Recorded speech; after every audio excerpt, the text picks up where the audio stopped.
Welcome to FieldCHED Connect, a higher education open educational resource application. FieldCHED Connect contains higher education materials which are useful for teaching, learning, and research purposes. It allows learners and educators to access content anytime, anywhere, free of charge. No registration needed. Just type in the keyword of the topic you wish to search. Click on the categories on the Philippine Standard Classification of Education and browse your way to its rich content. FieldCHED Connect is easy to use. Just key in your area of interest. The site offers different relevant and interesting materials to choose from. Scholarly prepared, accomplished, and uploaded by competent faculty members and contributors from various partner Philippine higher education institutions. Guided by the principles of open educational resources, these materials such as PDF, audio files, ebooks, presentations, videos, and many more are very beneficial.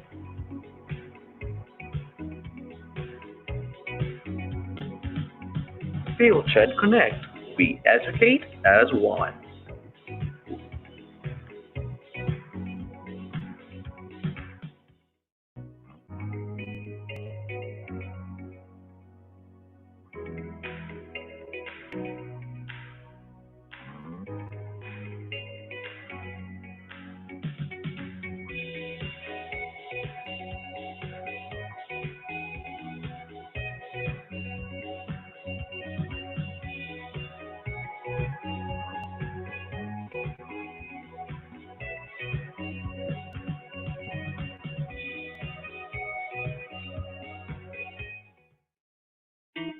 Welcome to FieldCHED Connect, a higher education open educational resource application.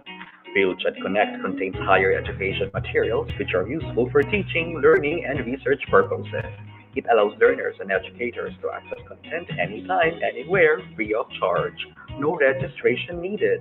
Just type in the keyword of the topic you wish to search. Click on the categories on the Philippine Standard Classification of Education and browse your way to its rich content. FieldCHED Connect is easy to use. Just key in your area of interest. The site offers different relevant and interesting materials to choose from. Scholarly prepared, accomplished, and uploaded by competent faculty members and contributors from various partner Philippine higher education institutions. Guided by the principles of open educational resources, these materials such as PDF, audio files, ebooks, presentations, videos, and many more are very beneficial.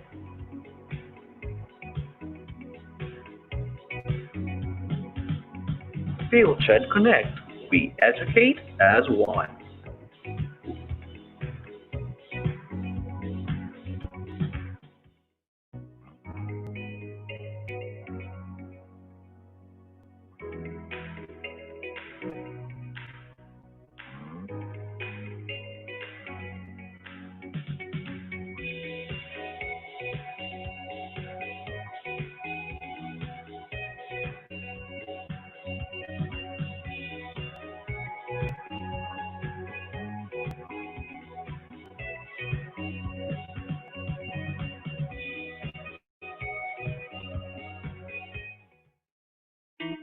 Welcome to FieldCHED Connect, a higher education open educational resource application.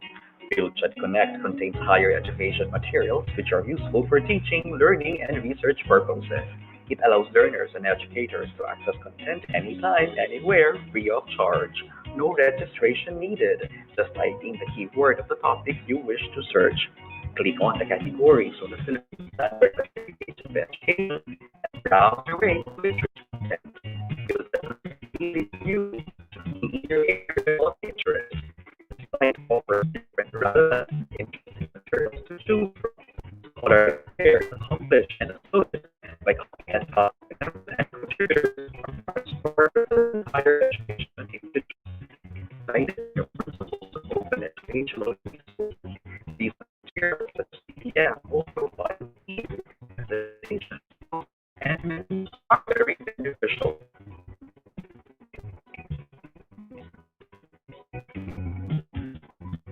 FieldCHED Connect. We educate as one.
Good afternoon, everyone, and thank you for attending the 8th webinar on the higher education in the context of Bangsamoro Organic Law, also known as the HECBOL Project of the Commission on Higher Education.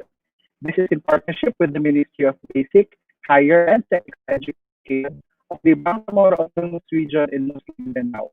We are broadcasted live by HECBOL page and YouTube channel. I am Gina L, and I will be your moderator for this afternoon. Our webinar today is entitled Faculty Performance Evaluation in a Flexible Class Environment.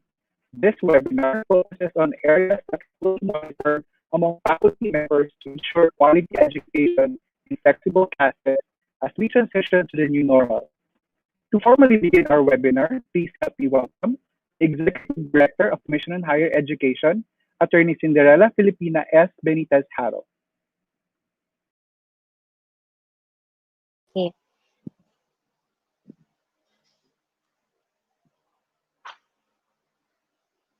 So our officials from the Bangsamoro Ministry of Basic, Higher, and Technical Education, our invited resource speaker, Dr. Gina L. Montalan, my fellow Commission on Higher Education officials, Dr. Nelia Alibin, BARMM, Higher Education Institution Presidents or Heads, HECBOL staff, to our organizers, participants, and to everyone present here today, good afternoon to you all. We are gathered here today for our 8th webinar series under the higher education in the context of the Bangsamoro Organic Law Project of the Commission on Higher Education in partnership with the Bangsamoro Ministry of Basic, Higher, and Technical Education. This time on the faculty performance evaluation in a flexible class environment. As we all know, education is one of the sectors severely affected by the coronavirus disease pandemic. In the Philippines and abroad, colleges and universities have shifted to flexible learning strategies to provide continuing opportunities in the completion of academic pursuits. For the higher education sector, we are pushing for flexible learning. However, we recognize that there are challenges for the adoption of flexible learning in the learning and teaching environment. Aside from the different alternative modalities of delivering learning and teaching, one of the aspects that needs to be focused on is the performance evaluation of faculty members in a flexible learning class setup or environment. This assures the delivery of quality education despite the necessary shifts to alternative modalities of curriculum and instruction. Now, as part of the CHED-HECBOL Project's capability building activities for higher education institutions in the Bangsamoro Autonomous Region in Muslim Mindanao, this webinar focuses on areas that will be monitored among faculty members to ensure quality education in flexible learning classes and environments as we continue to transition to the new normal. Together with this objective, we also aim to provide samples and demonstration in evaluating faculty performance, assist BARMM, HEIs in improving and or establishing a systemic faculty evaluation scheme and tools in consideration of the flexible learning mode of teaching, and present areas of opportunities for the BARMM HEIs to work on prior to the opening of classes this academic year 2020-2021. So we hope through our webinar, we might all be enlightened on the areas to consider and to look into in terms of evaluating our faculty members' performance as they deliver and facilitate learning in the new normal flexible learning mode and environment. We are very lucky to have Dr. Gina L. Montalan, the Academic Vice President of the Ateneo de Davao University, who is also an accreditor of the Philippine Accrediting Association of Schools, Colleges, and Universities, as our resource speaker for today's webinar. Thank you very much, and once again, good afternoon to everyone. Thank you, Attorney Haro. To those of you who just tuned in, welcome to Faculty Performance Evaluation in a Flexible Class Environment, the 8th webinar of the HECBOL Project of the Commission on Higher Education. For your questions, kindly send them through the comment section below, and we will be entertaining them after a talk from our resource speaker. Without further ado, let me introduce our resource speaker for this afternoon. She finished her Bachelor of Secondary Education major in Mathematics degree from the Ateneo de Davao University, Master of Arts in Teaching Mathematics from the University of the Philippines, Diliman, and her PhD in Educational Management from the Ateneo de Davao University. She acquired certifications such as Human Resource Development through continuing professional development from Bukidnon State College, SPSS Statistical Analysis Program, Applied Statistical Forecasting, and Market Segmentation and Predictive Modeling, all from the University of the Philippines, Diliman. Her notable researches and authorships are tracing algebraic constructs through path analysis and as input to algebraic proficiency determination in 2011, computer literacy and internet connection impact study at ARMM and conflict areas in Mindanao in 2012, an analysis of the impact of 80-hour time allotment per subject in SHS to provide schools operation costs in 2015, and table of indicators of excellence in points and reward system of the proposed higher education quality framework in 2018. She has been with the Ateneo de Davao University since 1992 as faculty and coordinator of the mathematics department, then became the assistant dean of the School of Arts and Sciences in 2011 to 2012, and then as dean of the School of Education from 2012 to 2015. She also became the chairperson of the Curriculum Committee and the K-12 Implementation Program Committee of the same university from 2012 to 2014. She was a member of the Commission on Higher Education's Technical Working Group for State Universities and Colleges Leveling and consultant to the Senior High School National Teachers Training of the Private Education Assistance Committee. She's currently an accreditor of the Philippine Accrediting Association of Schools, Colleges, and Universities, or the PAASCU, and at the same time, the academic vice president of the Ateneo de Davao University. Ladies and gentlemen, Dr. Gina L. Montalan. Good afternoon, Doc. Good afternoon, Sir Jean. Good afternoon to everyone who are with us right now in this 8th webinar of the CHED-HECBOL Project. This afternoon in the 8th webinar series of the CHED-HECBOL, we will be talking about faculty performance evaluation in the new normal of our education setup. This is now what we call the faculty performance evaluation in flexible class environment or a flexible learning environment. As we all know, in order for us to provide quality instruction, quality learning to every learner who is enrolled in our higher education institution, it is necessary that the academic supervisors must know also how the teachers are doing in their classrooms. But the kind of classroom that we will be talking about in the new normal is a different kind of classroom that we used to have before the new normal. All of us have been prepared to become teachers in an in-person on-campus classes. But this time, it's quite different. And we are not certain if we can still go back to our old normal. Therefore, it is just necessary for us to be prepared on the things that we are facing right now and we will still be facing in the new normal. And one of these things is, of course, the evaluation of the performance of our faculty.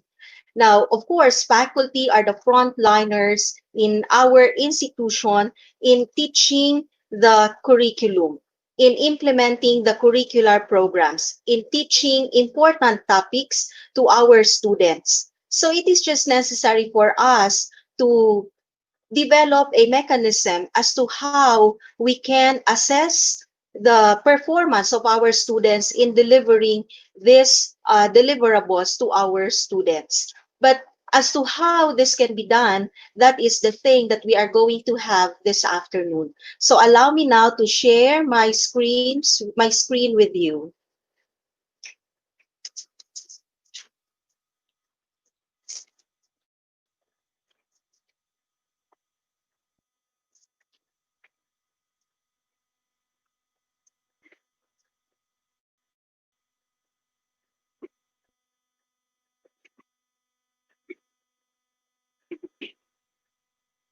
Okay.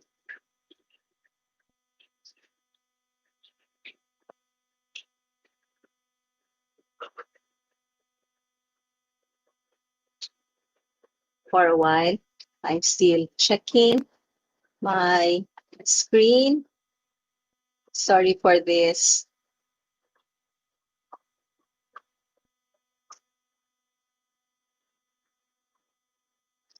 Okay, here we are.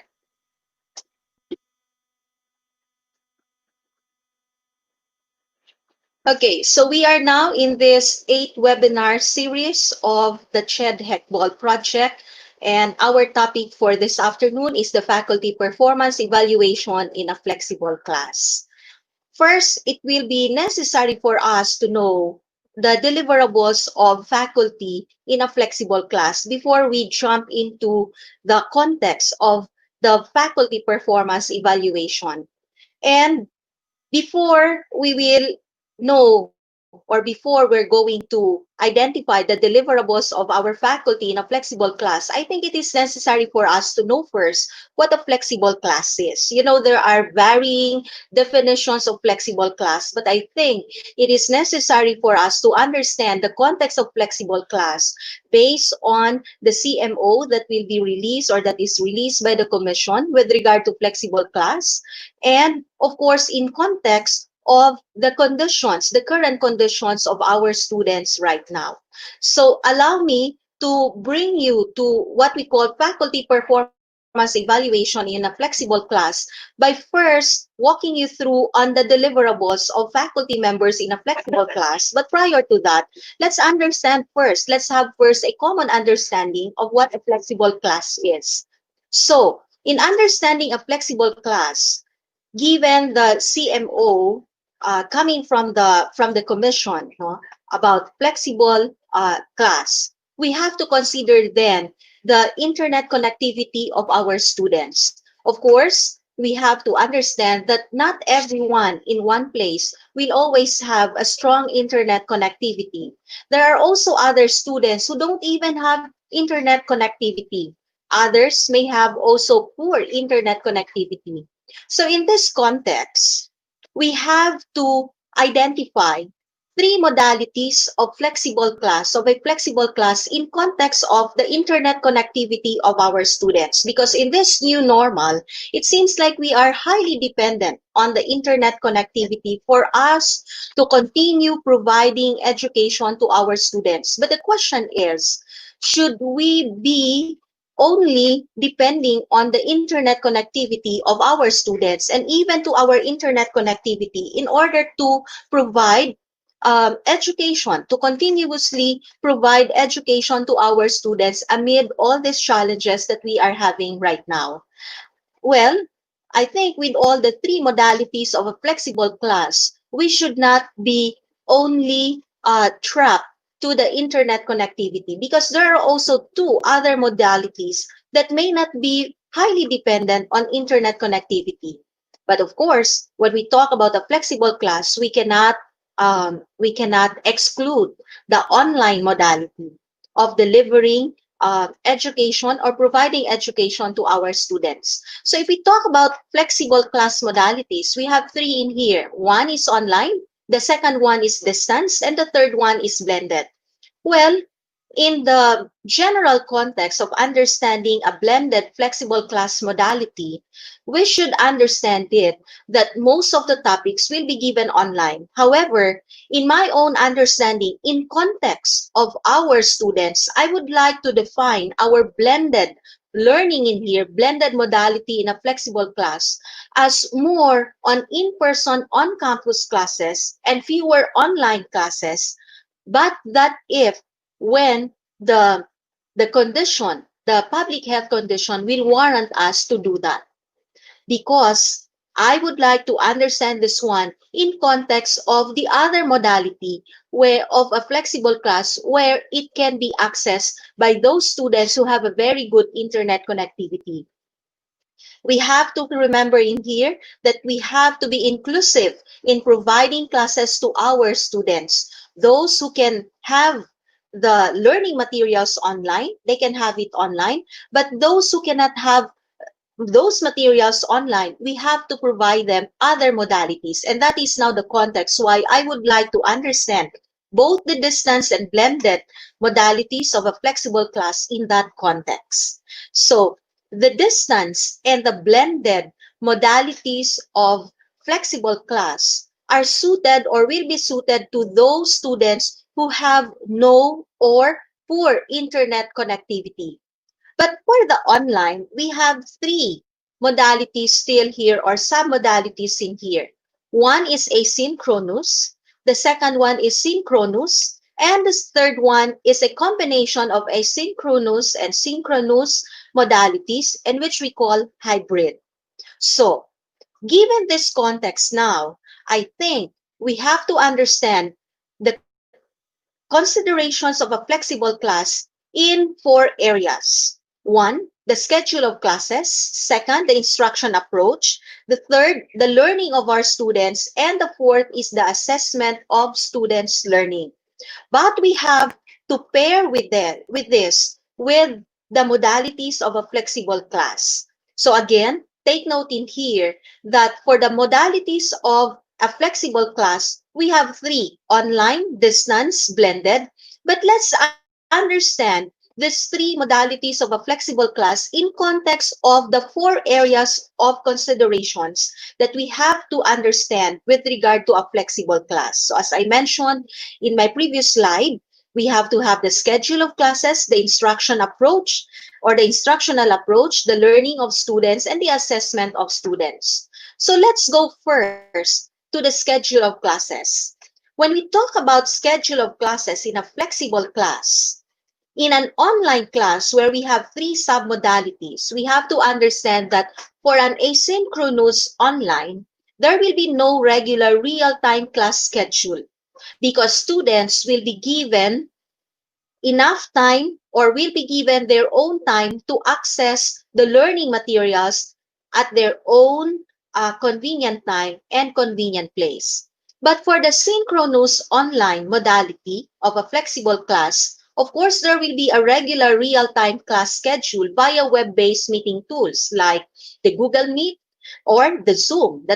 Those could be the two possible web-based meeting tools where a teacher can meet the whole class in a regular or at a regular real-time class schedule.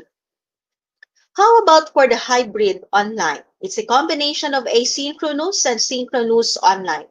Well, the teacher can schedule a regular real-time class schedule in here via web-based meeting tools for very important or for highly important topic where the teacher believed that it is necessary to have a real-time class with the whole class. However, in most cases, students will be given freedom on when and where they can access the learning materials. So, by the way, even in the synchronous online, the student can still access the learning materials when those learning materials are uploaded. That is also the good thing with the online synchronous modality because a student, after a real-time class conducted by the teacher, can still access the learning materials on his own or on her own. Okay? How about for the distance, which is a combination of online plus offline remote class? In this case, there will be minimal real-time class schedule for class conferences via web-based meeting tools because most of the learning materials will be accessed by the students in an offline remote modality. It can be through modules. The other one is for the blended learning platform or blended modality of a flexible class. Here, there will be more on in-person or more in-person on-campus class schedule when the public health situation will warrant it. However, online classes can still be conducted in here. So these are the three modalities of a flexible class in context of the scheduling of classes in a flexible class.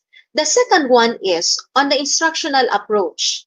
In the instructional approach, for the three modalities of a flexible class, we have to understand it that there are two things that need to be considered. One is on the access of learning materials, and the second one is on the interaction of the teacher and the students with other students. These are the two things that we have to consider when it comes to instructional approach in a flexible class. So what happens in an online asynchronous modality with regard to the instructional approach? Well, access of the students on online materials are done through the uploaded learning materials via the learning management system that will be used by the school. Interactions will be also posted through or via LMS. How about for the synchronous online? The access of students on learning materials will be done through real-time class. However, it can also be accessed when the learning materials are uploaded. So it can be accessed through the learning management system again that is being used or utilized by the institution. The interactions of the student and the teacher or students to students will happen during real-time class. Also, it can even happen even outside real-time class, so long as it can be through the learning management system or any web-based meeting tools that can be used by the students and the teacher. How about the hybrid online modality of a flexible class? This is a combination of synchronous and asynchronous. Therefore, learning materials can be accessed either through a real-time class or through the uploaded learning materials via learning management system. And the interactions during real-time class can happen in here, or it can be also posted through the LMS or the learning management system that is utilized by the institution. How about for the distance modality of a flexible class? Most of the learning materials in here will be accessed by students through modules. In fact, I would like to understand this one, that if not most of the materials, it will be all of the materials that need to be accessed or will be accessed by the students through modules. Interactions, by the way, can be done through phones or non-internet dependent communication tools. So through the short message system, the SMS, students can still interact with each other. A teacher can still interact with the student through the cell phones. How about for the blended modality of a flexible class? Well, the learning materials can be accessed mostly through in-person or on-campus class, though there will be also materials that can be accessed online. And the interactions of the student in here between another student or among students or the student and the teacher can be done in person on campus or even online. So this is how we're supposed to understand the instructional approach in any flexible class or any of the three modalities of a flexible class. The third one is on the L, which is the learning of the students. Here, in the online asynchronous modality of a flexible class, we have to understand that the learning of the student is self-paced. It will be highly dependent on the convenience of the student, on when and where he or she is going to access the learning materials. Whereas the synchronous online modality of a flexible class, an online directed class, because there is a real-time class that will happen in here. Therefore, online directed learning of student happens in here. But for the hybrid, we have a combination of self-paced online and the online directed. For the distance, mostly this is still self-paced, but this is done offline because students will access the learning materials offline through modules. For the blended, mostly it will be directed in person on campus. But of course, there will still be self-paced learning in here when topics are discussed or will be provided by the teacher online. So this is the third of the consideration, the area that we have to consider in understanding a flexible class. Now, I'm going to the fourth, which is the assessment of students' learning. I would like to understand that given the new normal, given a flexible class, there is no other kind of assessment that can be best suited to our situation right now. But it will be a performance-based assessment of students' learning. The traditional assessment for me may no longer be much applicable in our condition right now. Because the moment you're going to have that, you will be subjected or you will be considering always the online front of assessment. But if you are going to ask for a performance-based assessment from your students, after all, before a teacher can start teaching the course, the teacher should know the reason in teaching the course. When the teacher knows the reason in teaching the course, the teacher will know on the things that he or she is going to ask from the student to demonstrate at the end of the semester, so that the student can demonstrate the extent of outcomes, the extent of achievement of the learning outcomes of the course. Therefore, for me, either it will be in an online modality of a flexible class, or in a distance modality of a flexible class, or in the blended modality of a flexible class, the students' learning of, or the assessment of students' learning has to be in the context of a performance-based assessment. Okay? So, in this context now, this is how we're going to understand our flexible class modalities in context of the schedule of classes, instructional approach, the learning of students, and the assessment of students' learning. So here I have provided you one whole template where you can fully understand a flexible class in context of the SILA, schedule of classes, instructional approach, learning of students, and the assessment of students' learning. So now that I have walked you through on what a flexible class is in our context, in our country, or in the context here in our country, relative to the internet connectivity of our students, then we can now proceed to the things that our faculty members need to deliver in a flexible class. So what are the deliverables of our faculty? First, deliverable. A faculty needs to have a plan for his or her flexible class. Second, the faculty member must create a flexible class for his class or her class. And the third, the faculty must implement the plan of his or her plan of a flexible class. So these are the three deliverables of any faculty member in a higher education institution who is going to teach in a flexible class. So first, remember, first, the teacher must have a plan for his flexible class. Second, the teacher must create the flexible class. And the third, the teacher must implement the plan of his or her plan of the flexible class.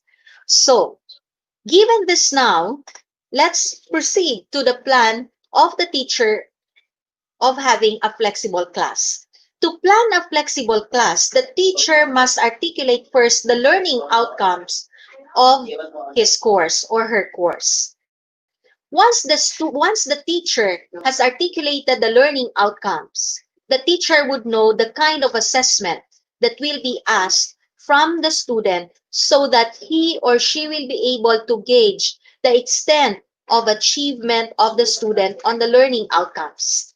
The third is because the teacher knows how to assess the learning of the students in context of the learning outcomes that must be achieved by every student in the course, in an online course or in a flexible course, then the teacher would know the learning materials that he or she is going to prepare for the essential topics.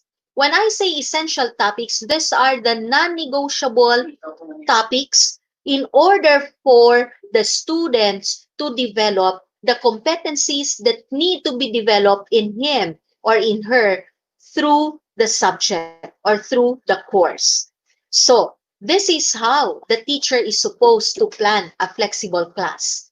In this context then, when we talk about learning outcomes, as I mentioned earlier, the teacher must have this guide question. What competencies have to be developed in every student as per discipline of the course? For example, we're talking of the mathematics in the modern world. It is one of the general education courses that any higher education institution is going to provide to any student in the higher education. What is the discipline of the course? Where the discipline is, it's a mathematics course. As a discipline, what does it intend to develop to the student? For me, it's the thinking skills of the students.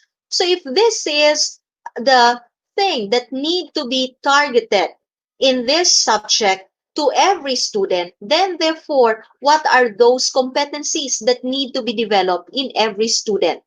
Second, because any higher education institution is governed by its vision or is guided by its vision and mission, then it is necessary for the teacher to understand the role of this course in helping realize the mission of the school. So what are those competencies that need to be developed in every student so that the mission of the school will be realized in every student enrolled in this subject? So this is how we're supposed to determine or to fully articulate the learning outcomes of the course.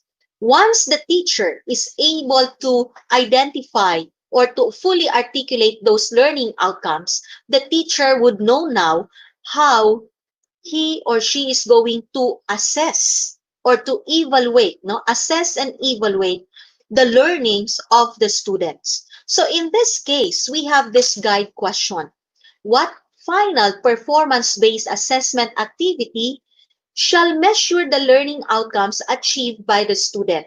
I believe given this guide question, the teacher will be guided then on what kind of assessment activity or output he or she is going to ask at the end of the semester, no, from every student.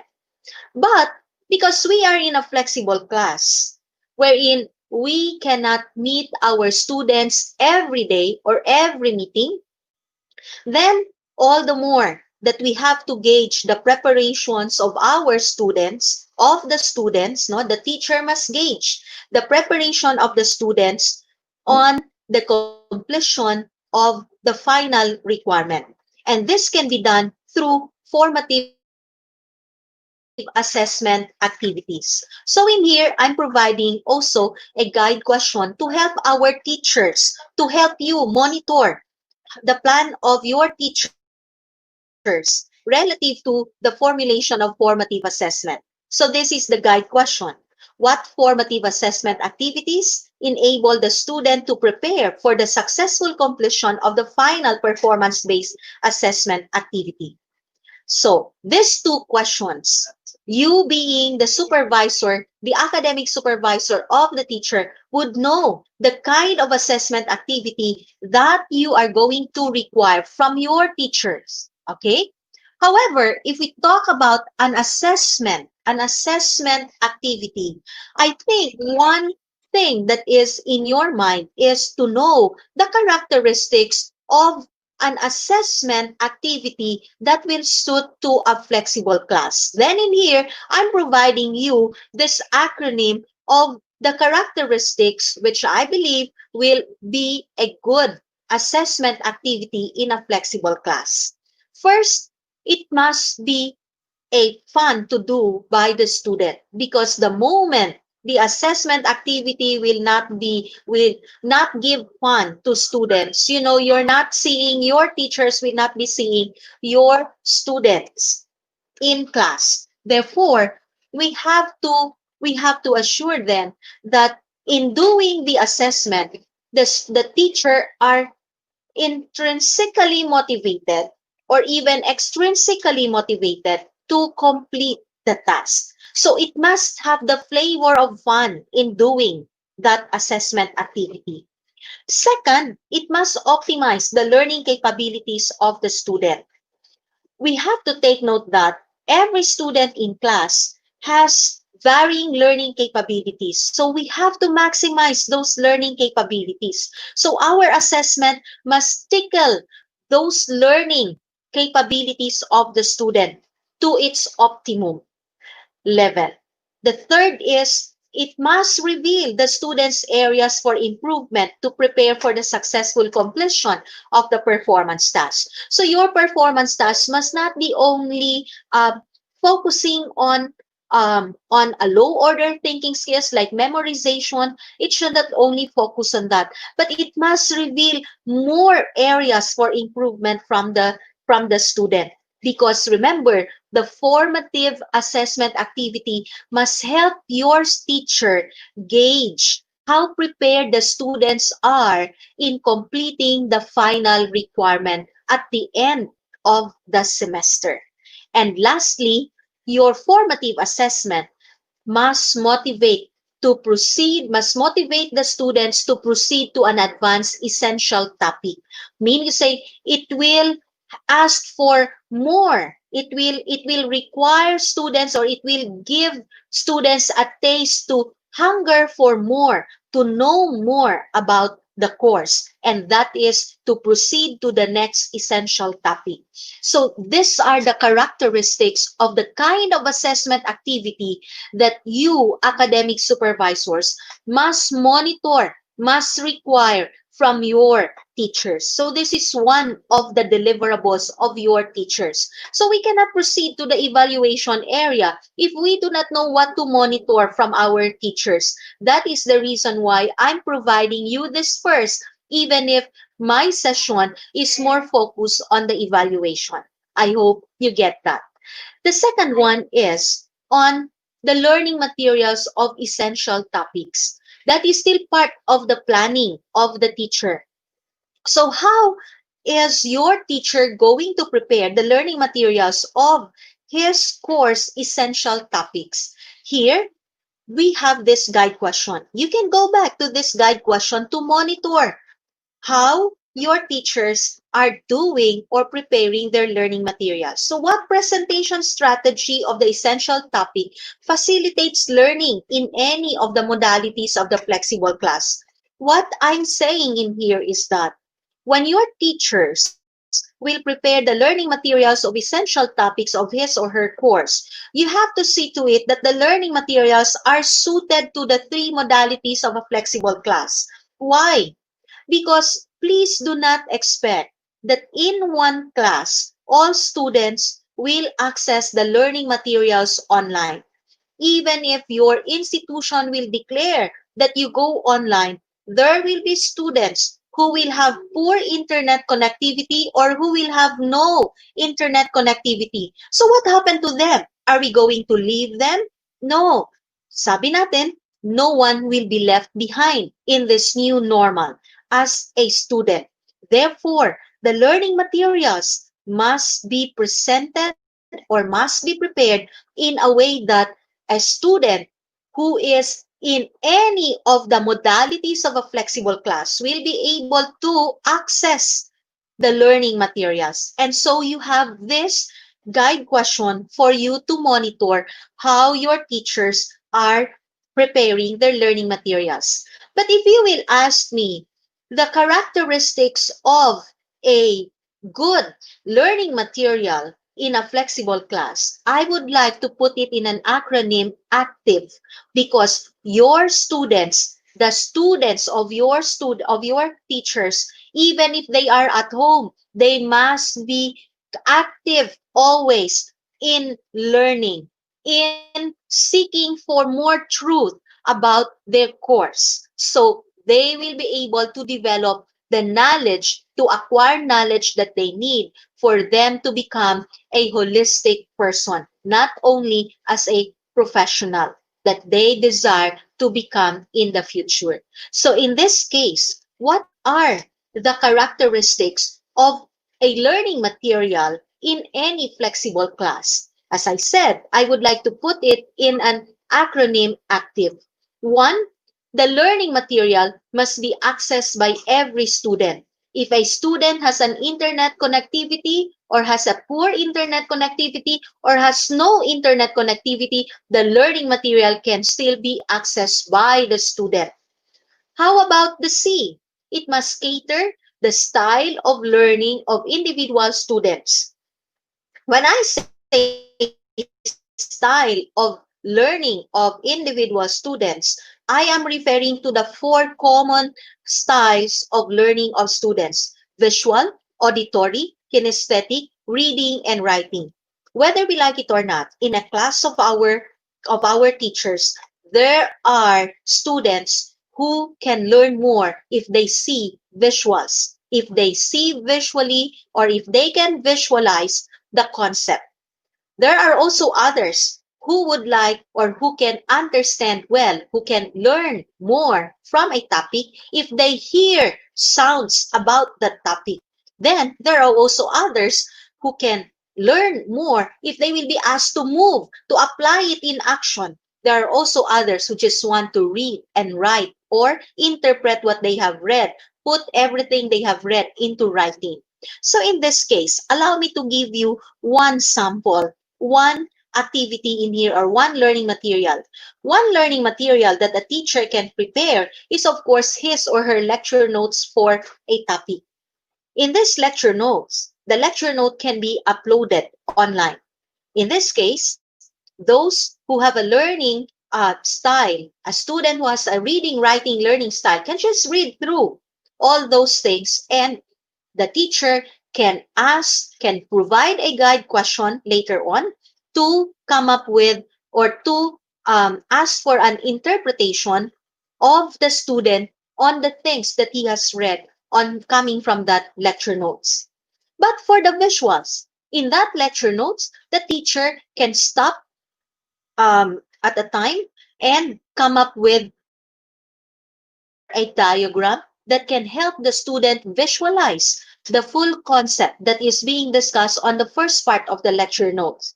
What about being auditory? For auditory individual students who are enrolled in class, well, the teacher can also provide a video presentation on that, provide sounds. The teacher can read through those things and even explain the diagram.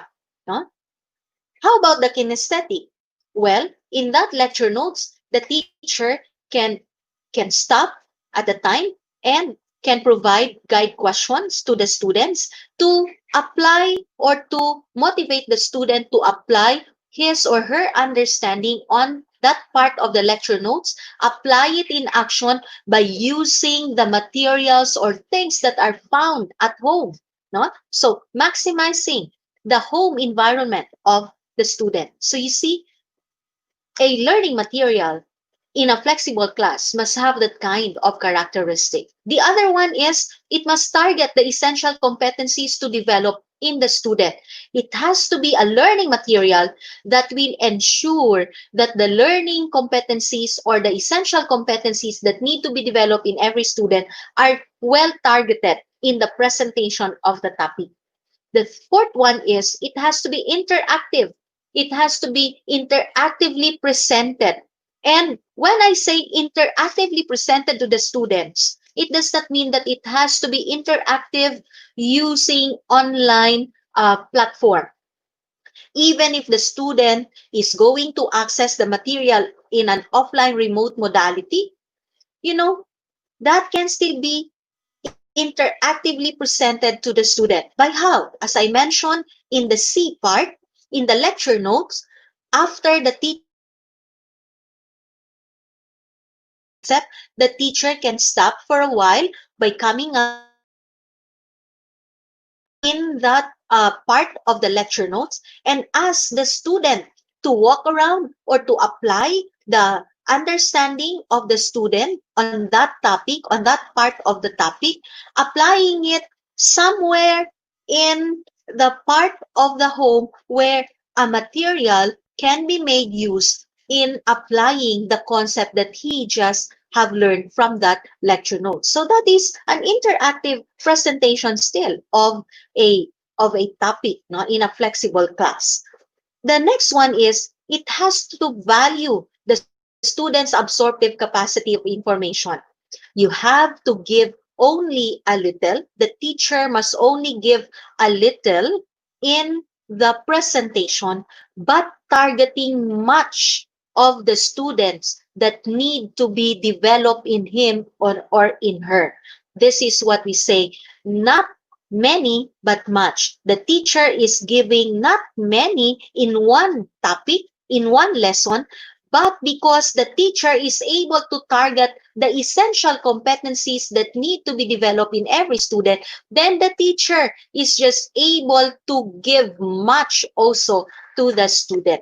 So here, we don't have, the learning material must not give many concepts because it will not help the student. They will just sleep at home because they got bored and they got demotivated in going through the learning materials. So these are the things that can be monitored, that you can monitor on the learning materials of your teachers. And lastly, the learning material must emphasize essential concepts to understand the skills and attitude to develop in every student. So these are the characteristics of the learning materials that you can monitor while your teachers are still preparing their flexible class or before the teacher can get on board in their flexible classes. Okay? So, lastly, after the planning, the other deliverable of the teacher is the teacher must come up with a flexible class. The teacher must create a flexible class. So in creating a flexible class in an online modality, the teacher must come up with an online classroom. So how will the teacher come up with an online classroom? If the teacher or if your school is using the learning management system, the Google Classroom, then you can ask the teacher to provide you the Google Classroom code to you. Once the teacher is able to provide you the Google Classroom code, it gives you a signal that the teacher is now able to create an online classroom for his or her course. And because you now have the Google Classroom code, and suppose you are invited as his or her co-teacher, then anytime you can enter in that classroom and check the uploaded learning materials. Okay? But of course, I would like still to refer back to you to the protocols of monitoring. You cannot just simply get inside the classroom, the online classroom of your teacher. You have to inform the teacher, of course. That's why you need to have the pre-monitoring phase, the actual monitoring phase, and the post-monitoring phase. So in the pre-monitoring phase, you can ask the teacher when is the appropriate time and the most convenient time for him or her that you can observe his or her class. And you can also ask permission from him or her that you would like to check on this week the uploaded learning materials, not his or her uploaded learning materials. So that is on the creation of a flexible class. But how about for the distance offline remote? Well, in creating a flexible class in there, you can ask the teacher to provide you the schedule of modules or the module per essential topic. So that is the partner of the online classroom. So any student who cannot get inside the online classroom can access this module. They can be provided this module. These modules can be sent to their home, or the student can personally pick up the module from the house maybe of the teacher, or maybe from the school. How about the other one for the blended? Well, you can ask the teacher to provide you the schedule of in-person on-campus classes for essential topics. So this is how the teacher that you are going to supervise must create a flexible class. And these are the two deliverables of your teachers.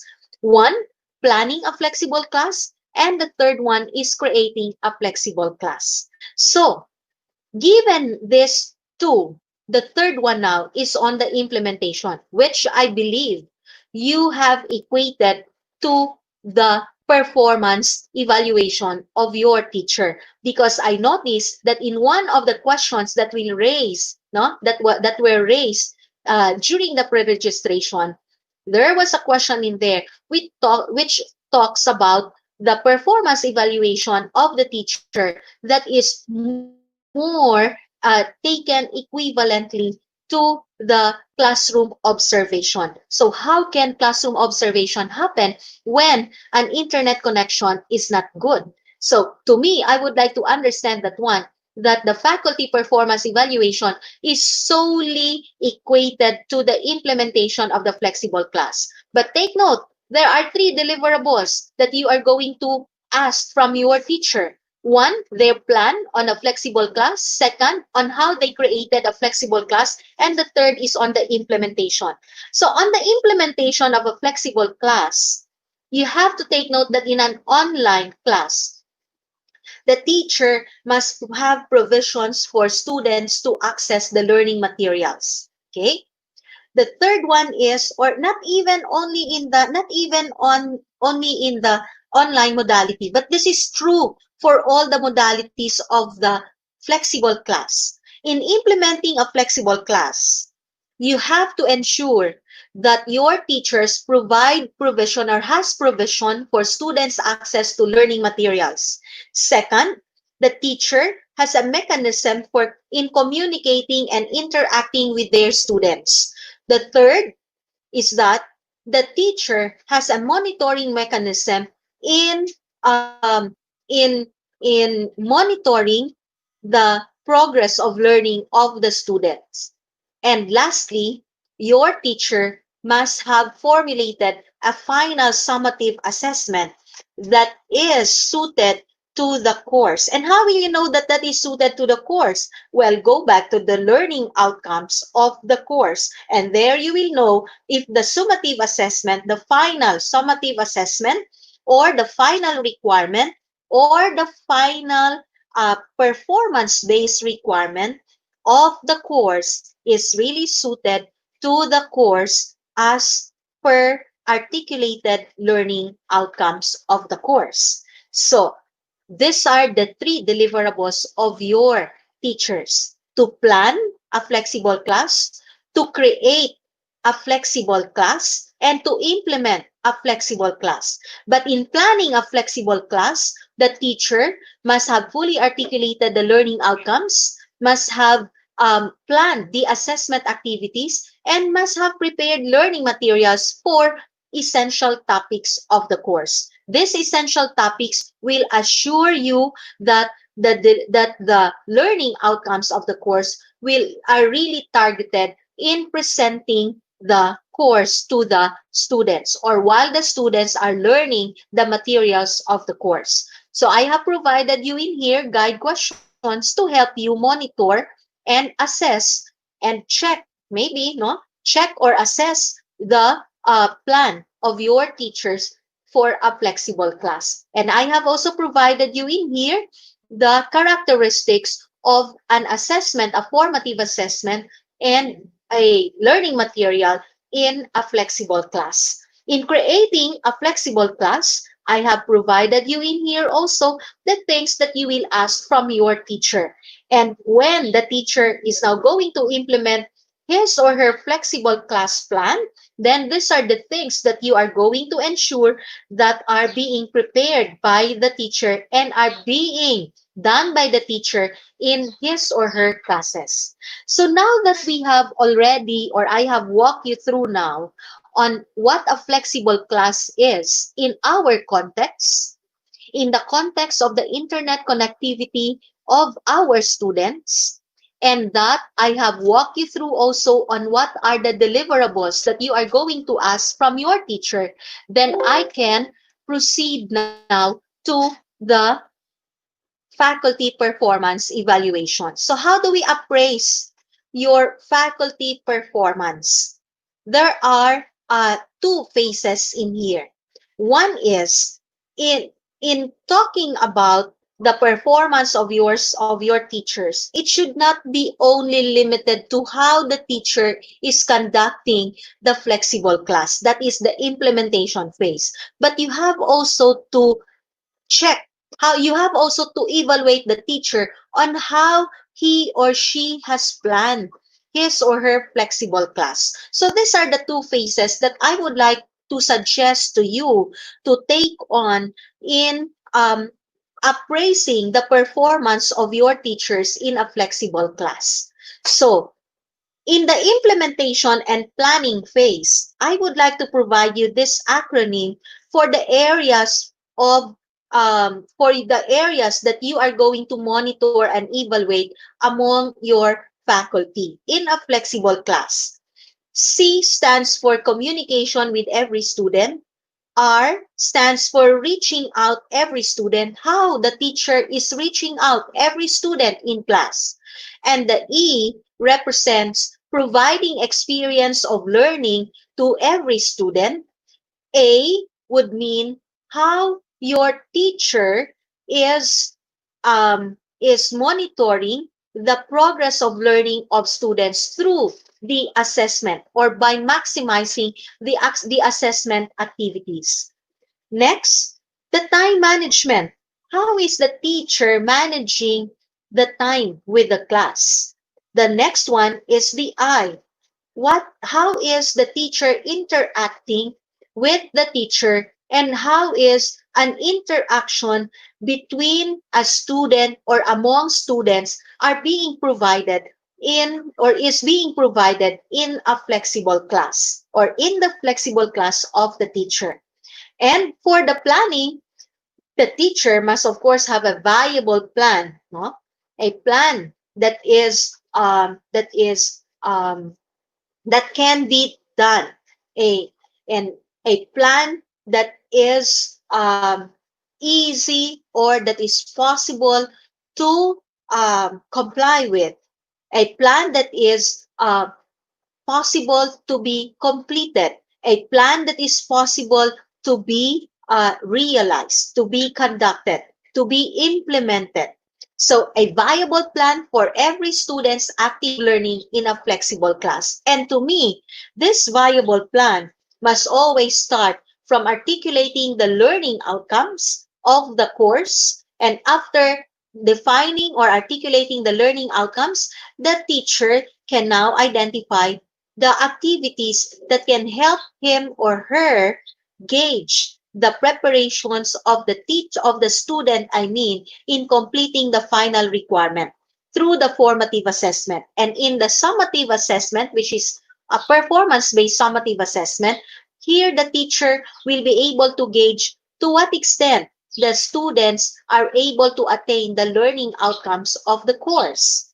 And because the teacher is now able to define the activities that can gauge the learning of the students, then the teacher will be guided on how he or she is going to present the learning materials or the topics in the learning materials, and how he or she can also allow the students to access the learning materials in his or her flexible class.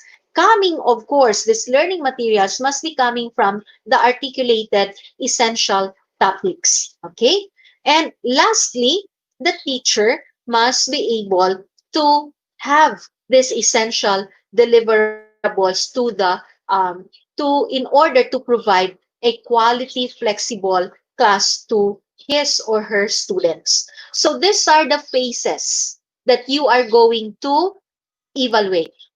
And these are the phases of the faculty performance evaluation. And these are the areas that you are going to identify. Now, in these areas, let's have the metrics, the indicators. So in the implementation phase, particularly how the teacher is communicating with every student, you can have these indicators. The teacher provides inclusive access of learning materials to students who are enrolled in class. In an online class, it is through a learning management system or a web-based meeting tool. In an offline remote, it's through modules. In a blended class, particularly for the in-person on-campus, it has to be in an in-person on-campus topic discussion. The other metric in here or indicator is that the teacher must have informed students of the means of communication for consultation in each modality of a flexible class. So when can or how will the consultation happen in an online class? Well, it can be through LMS or web-based meeting tool, or for the offline remote through phones, text messages. That can be one. Blended, it will be in the in-person on-campus conference. So there has to be a schedule, okay? Every Friday, I will be in school for about 20 minutes for for clarifications of the things that you need to clarify with me. But that if the public situation will warrant it to happen. Okay. But unless we will not be, and when that will not be warranted, then we will just simply maximize this tool. Okay. The second one is still on the implementation, how the teacher is reaching out every student. These are the two metrics that I can share with you. Demonstrates an active instructor presence in any of the modality of flexible class. Online, by consistently posting communications and reminders to students via LMS. By doing this, the teacher is signaling the student that, hey, I am here. I am always with you. I have all these communications to remind you, to instruct you on this and that. But for the offline remote, by consistently texting communications and reminders to students via SMS or mobile device. Blended by scheduling a regular in-person on-campus conference. The other one is another metric or indicator is regularly monitor and check issues and concerns of students in learning the essential topics of the course to address system failures, unclear instructions, and student frustrations. So again, we still have all this. I'm providing you this mechanism online by consistently posting communications and reminders to students via LMS, offline remote, using the cell phones. And then for the blended, we can have here the in-person on-campus conference. So these are the two indicators for you to know how the teacher is reaching out every student in his or her flexible class. How about the third? Still under the implementation in the acronym E, for the E, I mean, where it stands experience of learning provided to every student, for you to know how your teacher is providing an experience of learning to every student, then we have these two metrics or indicators. The teacher must direct students to maximize the home environment as a developmental approach in understanding a concept or developing a concept, in developing skills and attitudes from an essential topic of the course. So how will you know this? Check the learning materials that have been prepared by the teacher. You have the right to do that because you are the academic administrator of the teacher. But of course, when you do that, ask permission or inform the teacher that you're going to do such. Okay? The second metric or indicator is that allow students to be creative and innovative, to demonstrate their learning from an essential topic of the course through what? Through a performance-based output. So check if in every learning material that the teacher has prepared for an essential topic, check if the teacher is asking for a formative assessment that will ask the student to come up with an output, but motivating the students to have differentiated tasks for one output. Say, for example, the teacher is going to ask for an essay, but an essay can be done through a reflection or through a reaction paper. So those two reaction and reflection papers are differentiated tasks coming from one output that is being asked from the student, which is, or from the class, which is the essay. So check those things. You can check those things by checking the learning materials that have been prepared by your teachers. Okay? How about the next? For you to check if your teacher is monitoring the progress of learning of every student in a flexible class, that will be in the form of assessment, through the formative assessment. And what are your indicators for that? The indicators would be when your teacher give frequent differentiated tasks by output formative assessment to get the students into the habit of working on the course regularly and to gauge the readiness of students to successfully complete the final performance-based requirement of the course, then your teacher is monitoring the progress of every student in his or her flexible class. The other indicator could be when your teacher provide a schedule for individual or small group consultation to address the challenges encountered by students in doing the individual tasks by output formative assessment. So these are two possible indicators that you can have under this area that you are going to monitor and evaluate with your teacher or in your teacher. Then we have the T, the time management with the class. How would you know that your teacher is having a good time management or an effective time management with the class? That is when your teacher sets the day and time to respond to question and clarification from a student. So where can you find that? You can find that in the online or in the flexible classroom that is being flexible class that is being created by the teacher. So if it will be offline remote, ask for that schedule from the teacher. If it will be blended, ask for that schedule from the teacher. If it is online, then in that online classroom that has been created by the teacher, it should be reflected in there. It should be um, one of the announcements of your teacher. So in for that class, no, for the class. So this is one indicator to tell you that your teacher is having an effective or providing a good time management, no, a better time management with the class, with his or her class.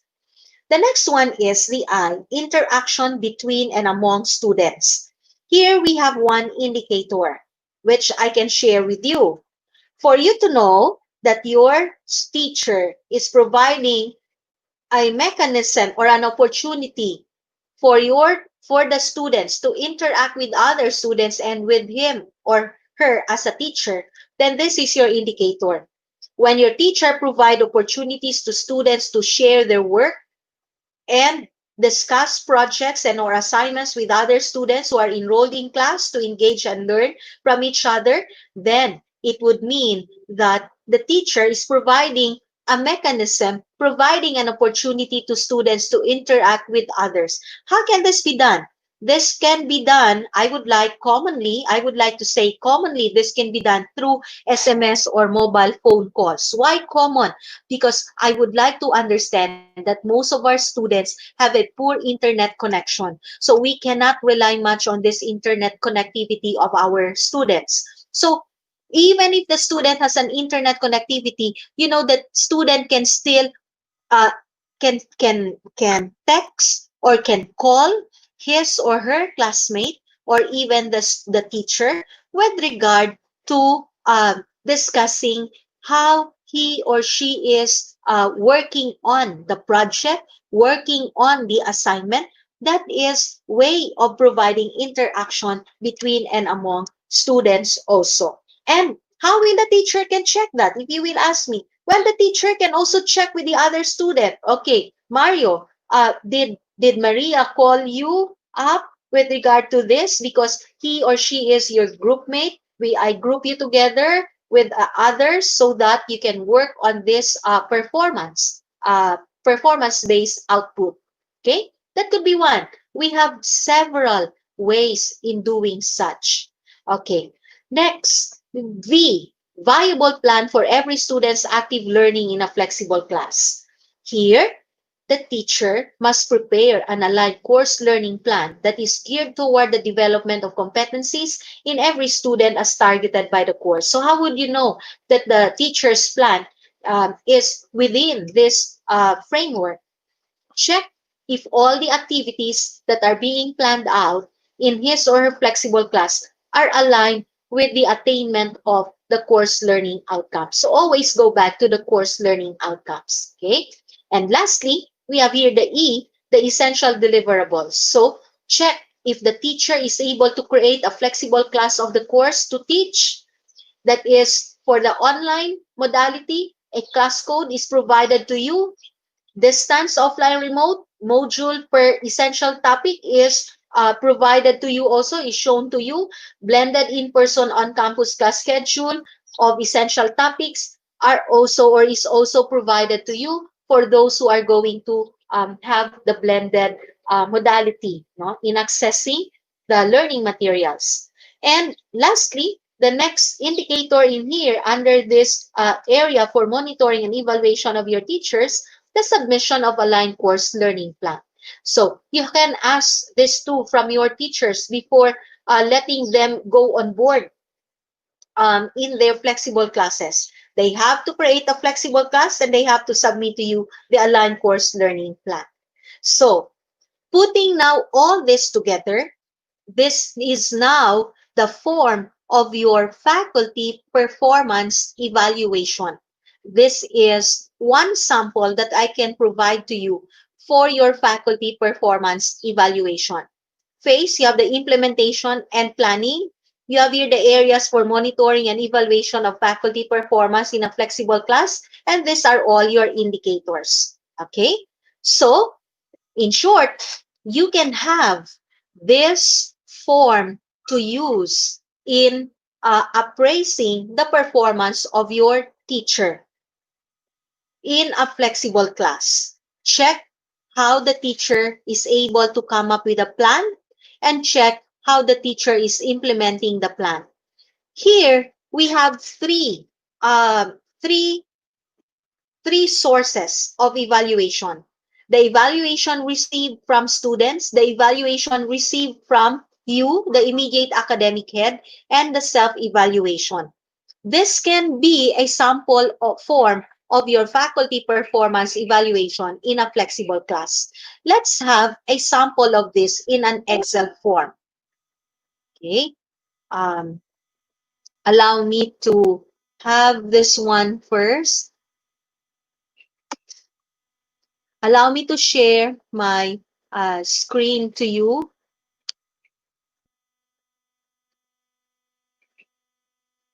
Okay, sorry.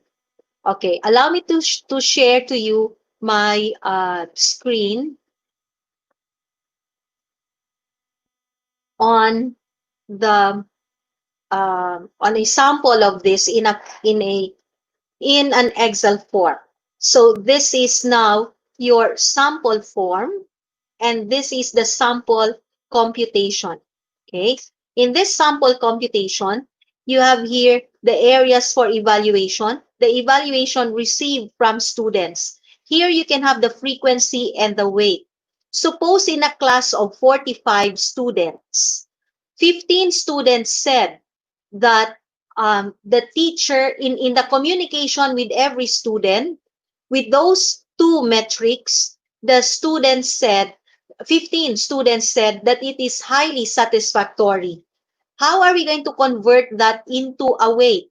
Just multiply this frequency times the number of points. Suppose the highly satisfactory is given 3 points, satisfactory is 2 points, needs significant assistance is 1 point. Why should it not be 0? For me, it should not be 0 because the teacher is still performing. But however, the performance of the teacher is not just that satisfactory. So there has to be a point that must be provided to that. And also, if you're going to put in here a 0, in statistics, when you'll have there a 0, it will pull down the performance of the teacher. So it would be good that you give there a point then. So you'll have there 1. So 3, 2, 1. So this is now how you're going to have this. So take note that in this Excel form, I have already prepared the formula. Say, for example, we're going to change this one. If I'm going to delete this 15, take note that immediately the other values are being changed. If I'm going to delete this one, that is changed. But if I'll go back the 15 and I'll go back the 25, it will immediately compute still the values for you. So here you have these values. Here, suppose from your evaluation, the teacher all got 2s here. Now, of course, for the planning, the students cannot evaluate the teachers in here. That's why that is being blocked. Okay.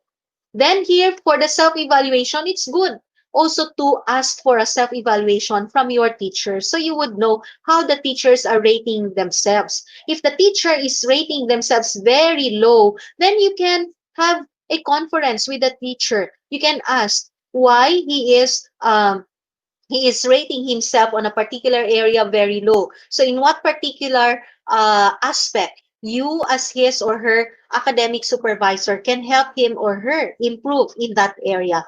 So here you now have also the average. So take note that it will automatically, this form will automatically compute also the average performance rating and the average performance evaluation of your teacher in one flexible class. So take note that in here, the average is 1.99. So in this case, I have also provided you a faculty performance evaluation quality descriptors. So here, if the teacher got 1 to 1.66 rating, that is equivalent to needs assistance. 1.67 to 2.33, that is satisfactory. 2.34 to 3, that is highly satisfactory. How did I get this? That is coming from a formula. 3, the highest rating that the teacher can receive from any of the evaluators, the students, you as the academic supervisor, and himself or herself for his or her self-evaluation, minus the lowest rating that the teacher can receive, which is 1. So 3 minus 1 is 2. 2 divided by three categories of qualities in here. Then that will give you 2 divided by 3. 3 minus 1 is 2 divided by 3. You've got 2 over 3. That is 2/3 or 0.67. So 0.67, the lowest score or the lowest rating that the teacher can have is 1. For you to have here the lower class limits and the upper class limits, 1 plus 0.67 is 1.67 plus 0.67 is 2.34. So because you're starting in here with 1.67, you'll be ending in the lower class with 1.66. 1.66 plus 0.67 is you have 2.33. Then plus another 0.67, that will give you now 3. Then this is now your descriptor. Okay?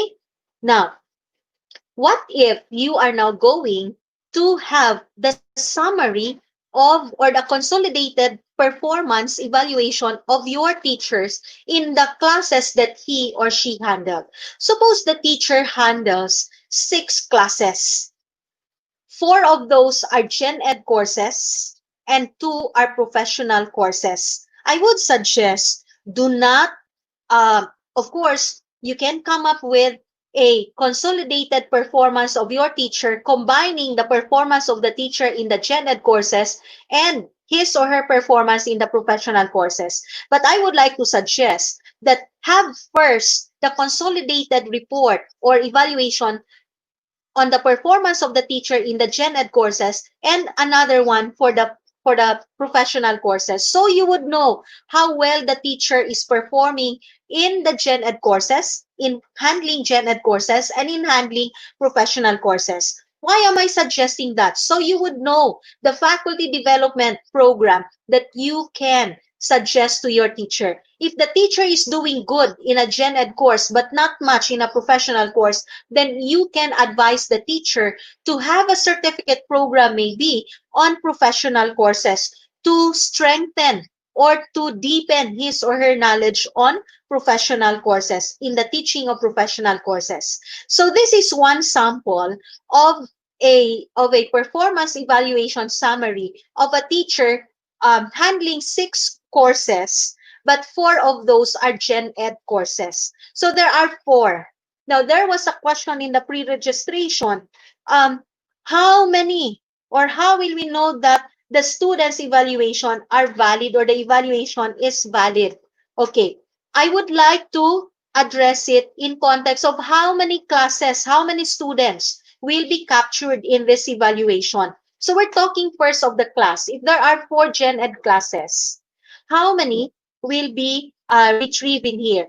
I would like to go back to the context of statistics, the margin of error 5%. If you have a margin of error of 5%, you are having a 95% level of confidence with the results and findings that you will get from that evaluation coming from those classes. Okay? So you have the 95% level of confidence. For you to peg your margin of error to 5%, you can have the formula 1 over the square root of n, where your n is the number of classes. So 1 divided by the square root of 4 classes, you will be needing 1.36 class in here only, okay?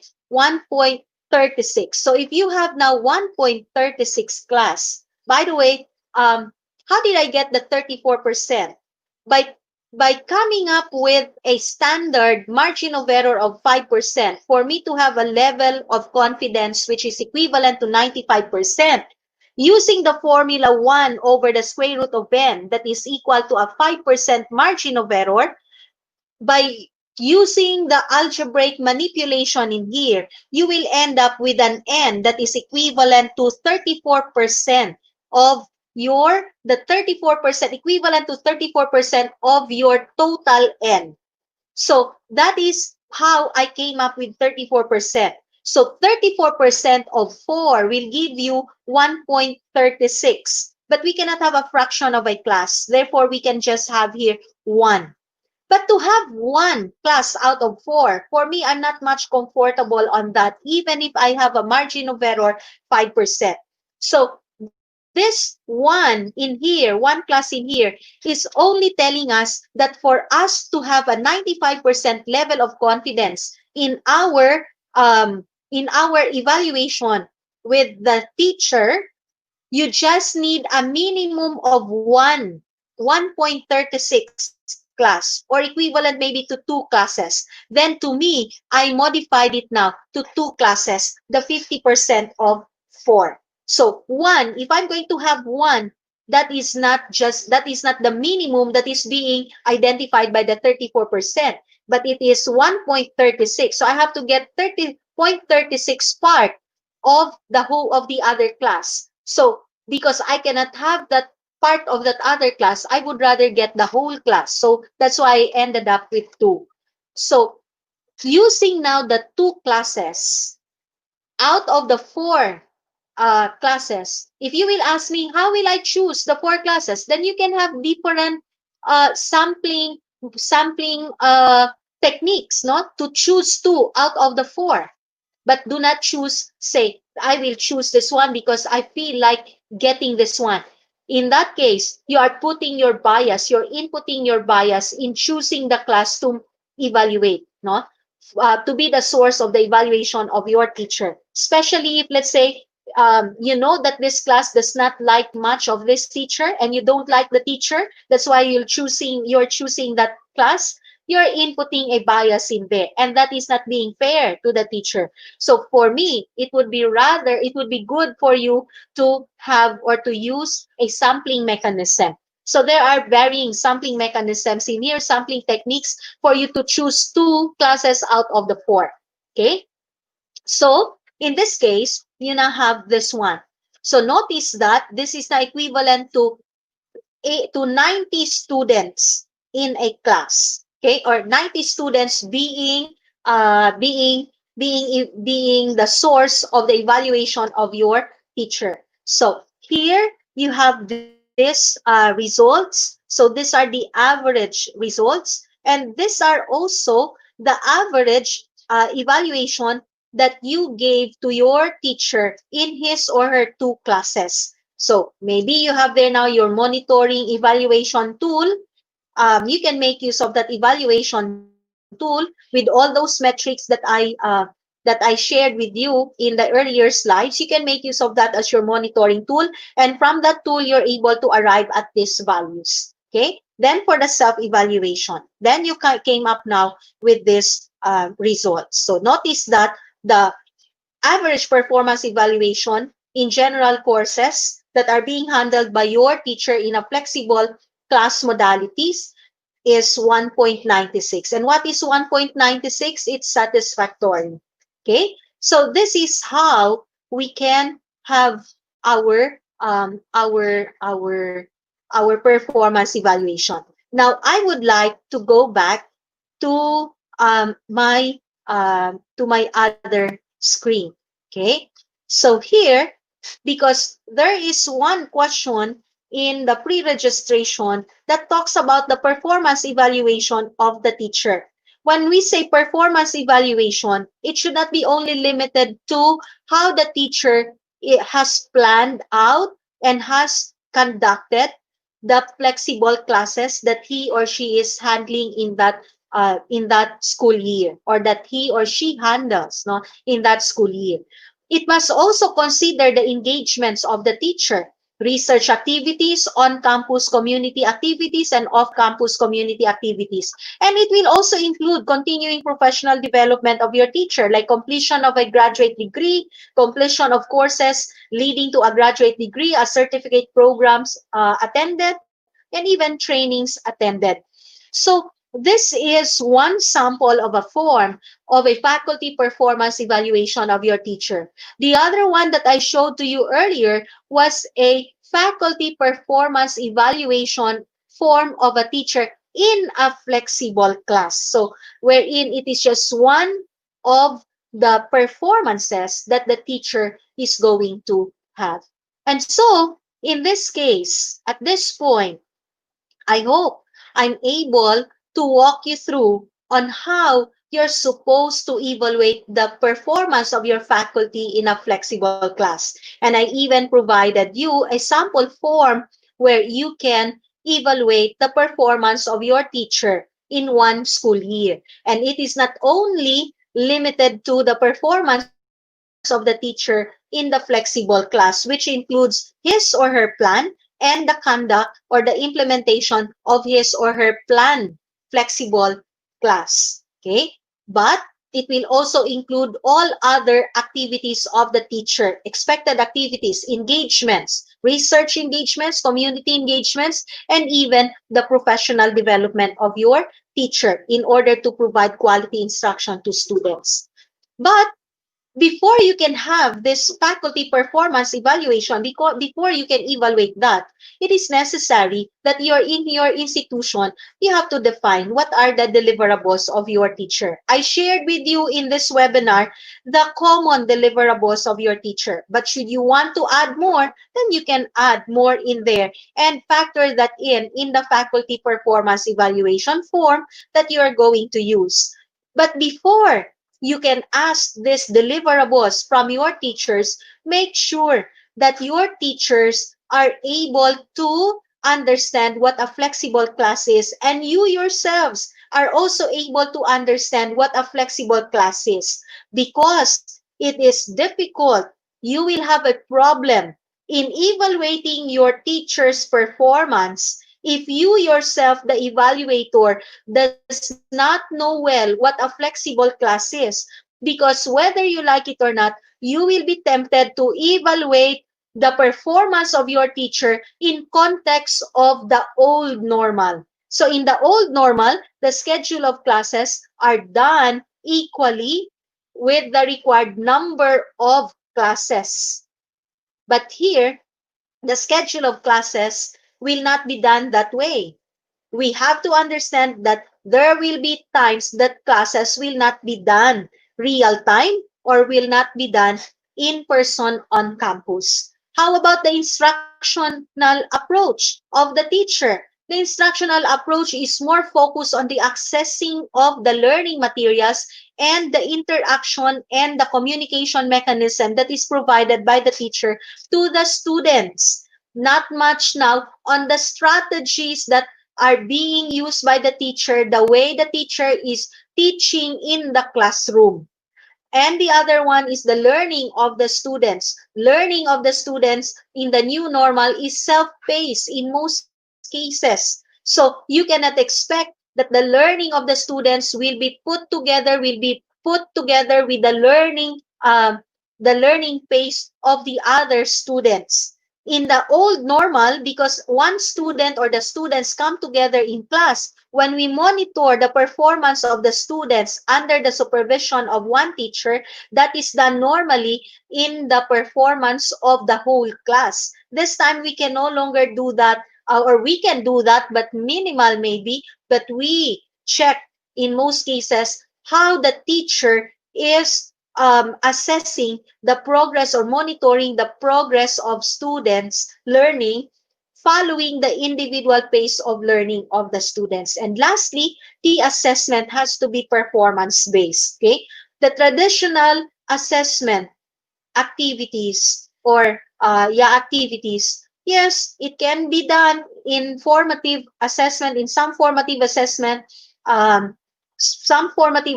particularly if it will require checking the knowledge of the student, that can be done also, but I would still rather go for the performance-based assessment.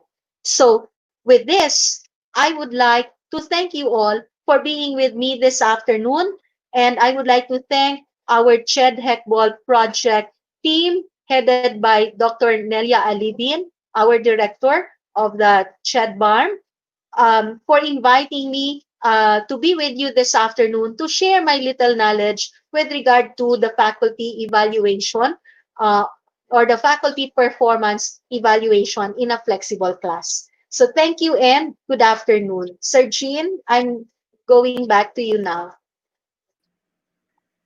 Thank you very much for sharing your expertise with us, Dr. Gina. Your presentation was very informative, and I'm sure the samples that you have provided us helped our viewers who are school administrators and faculty members in making or improving their faculty evaluation tools. Thank you once again, ma'am. You're welcome. So now we'll proceed with the second part of our program, the question and answer portion. I'll first go to the questions. I'll first ask the questions sent to us via the pre-registration.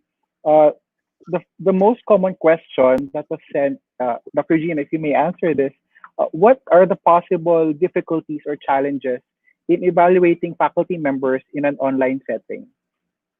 Okay. For me, it will start in the planning phase. In a flexible class, or which includes the online activity, no, in a flexible class, it will always ask for more time from the supervisor to go over the plan of the teacher. The second one is on the conduct of the plan, the implementation of the plan. We have to take note that in a flexible class, there are three modalities, no, in implementing the plan. It can be online, it can be blended, it can be also distance. So in this case, the supervisor for the distance offline remote, no, must check the modules where it will be made parallel with the learning materials that are being uploaded online.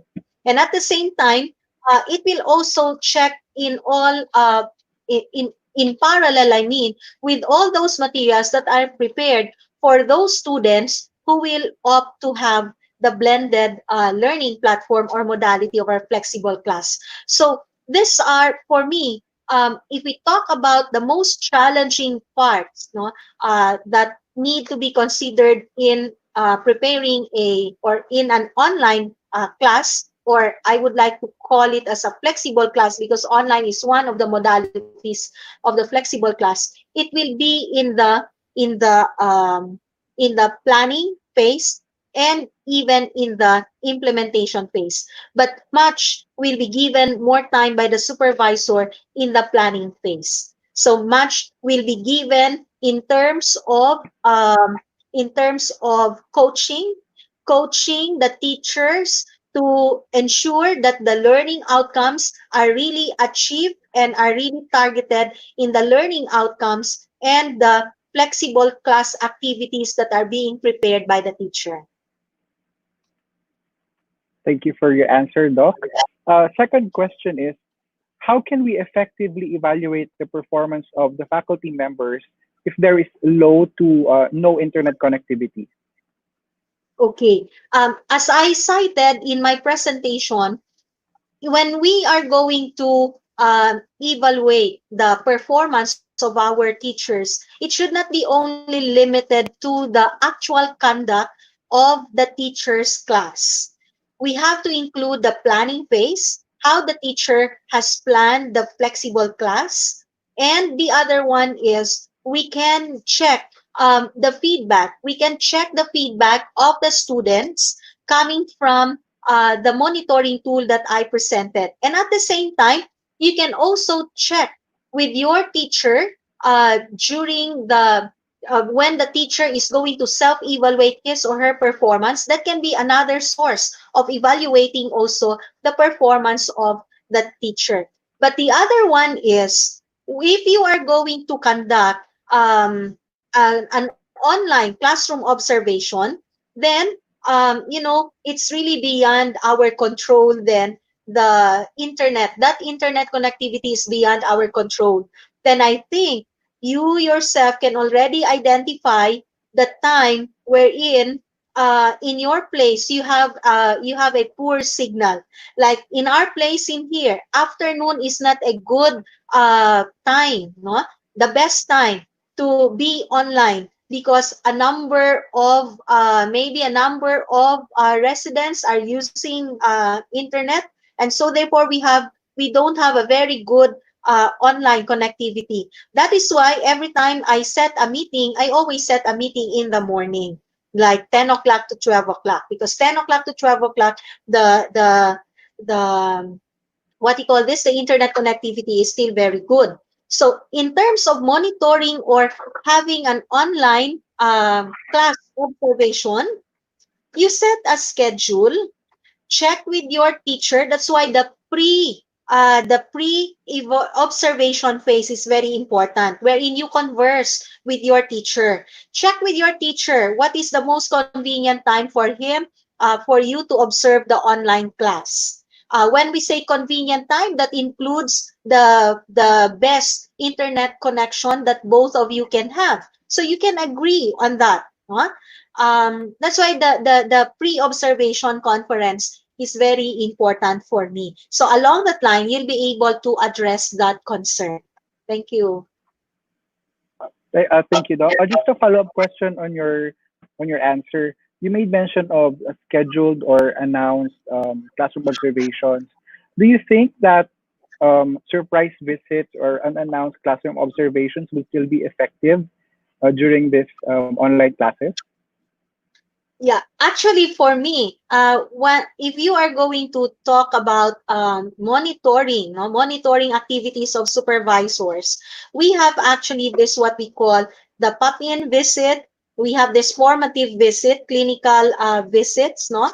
There is also this summative visit where you're going to grade really the teacher.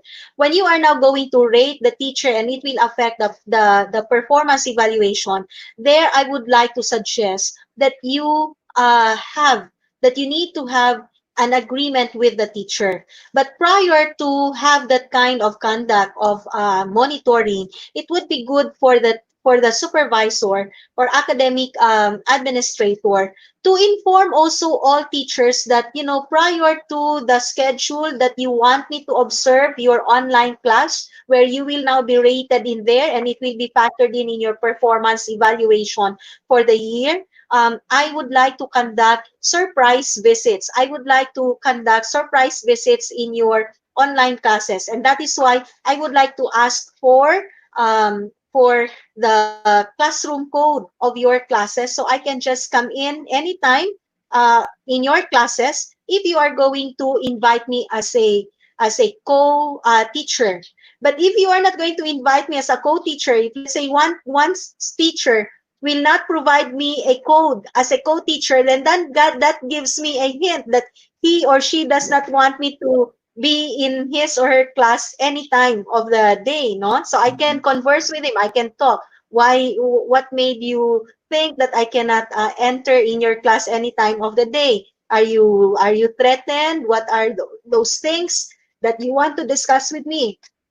So those things can still be done, provided that you inform first the teachers. Okay? Thank you, Doc. We have Thank you. another question. Now this is from Facebook, from Jennifer Garcia. Among all the modalities discussed, which would you recommend that works best for a city or municipality that is not yet COVID-free but can cater students with a limited access online? Okay. There are variables that we have to consider in there. A city or a municipality that is not yet infected by Yes. COVID-19, no? The SARS-CoV-2 virus. And the other one is that with poor internet connectivity, with not so good internet connectivity. So those two variables. The first variable that has been identified is that not yet a COVID-free city or Yes, Doc. municipality. But we're not, none of us is certain that we will not be infected. Any citizen in the municipality, or in that case, is accountable to everyone. And the government, the local government, is also accountable to every citizen residing in that municipality. So my question now is, are we going to wait for that situation wherein the city will already be infected? Once there will be one who will get infected, there is a greater chance that everyone will get infected. Okay? So therefore, in that case, I would like to dwell more on the second variable, that is not so good internet connectivity. Then, in that case, I would like to suggest that we're going to have the distance offline remote. The school can have the modules to be provided to the students. But when the school is going to provide these modules, the school must see to it that you have enough time preparing all those things, those modules, and then the academic supervisors are coaching the teachers to ensure that the learning outcomes, even if the essential topics are provided only by module, will still be achieved. And how can it be achieved? We go back to the characteristics, the active acronym characteristics of the learning materials, wherein it will allow students to make use of their immediate home environment to utilize for them to put more meaning on those things that are put in the modules. So my answer in there is I would like to go for the distance offline remote. Thank you, Doc. We have here a question from Facebook from Al Cameron Avila. Must the curriculum of program offered by HEIs be changed and to realign the way faculty must be assessed? Okay. Um, the curricular programs offered by the HEI. When we say curricular programs, um, these are the programs that we offer, right? The degrees that we offer. But in every curricular program, we have the appropriate curriculum.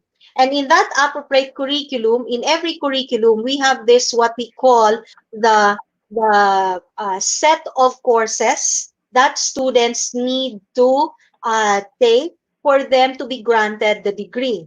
Okay. I would like to understand then the question more in context of the uh, the implementation of the curriculum. Okay, the implementation of the curriculum. Well, it can also be understood in context of the curricular programs that are offered. First, if I'm going to take it in context of the curricular programs that are offered, then I would like to understand it that are we going now to offer curricular programs that are best suited online for online modality? How about those programs that are not best suited for online modalities? No, like for example, the nursing, the engineering programs. These are technical programs that need to have the blended modality of a flexible class. Are we not going to offer that? You know, the curricular programs of a school, of any higher education institution, are the means of achieving the vision mission of the school. You don't just simply offer curricular programs because that's the trend of the days. You don't just offer curricular programs because that is where more enrollees are coming in. We always go back to the vision mission of our school.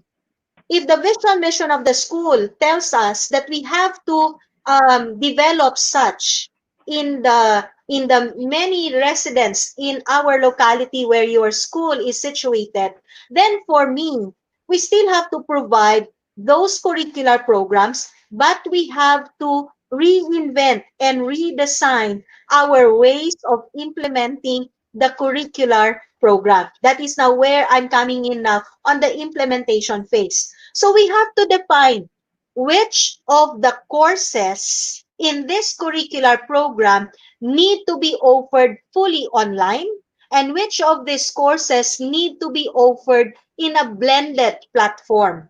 So it requires a lot of thinking.